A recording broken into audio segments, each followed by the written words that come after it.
Tous les regards sont tournés vers la jungle de Calais. En ce lundi, l'évacuation du camp a démarré tôt ce matin. Au total, 6 000 à 8 000 migrants doivent être évacués pour être répartis dans les 450 centres d'accueil de France.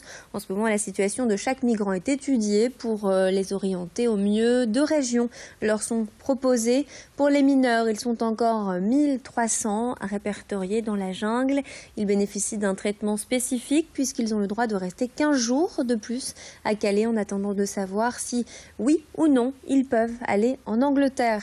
Selon les associations sur place, pour le moment, le démantèlement se passe bien car les gens qui partent acceptent de rester en France.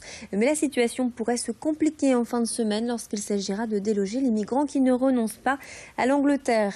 Pour la préfète du Pas-de-Calais, c'est un jour important, même historique pour les Calaisiens. Elle se réjouit de ce démantèlement et rappelle que la situation ne pouvait plus durer pour les habitants de la région et les migrants compte tenu de leurs conditions de vie jusqu'ici. On écoute ses propos au micro de l'agence Cap Presse. J'ai dit tout à l'heure que c'était un jour important pour les migrants.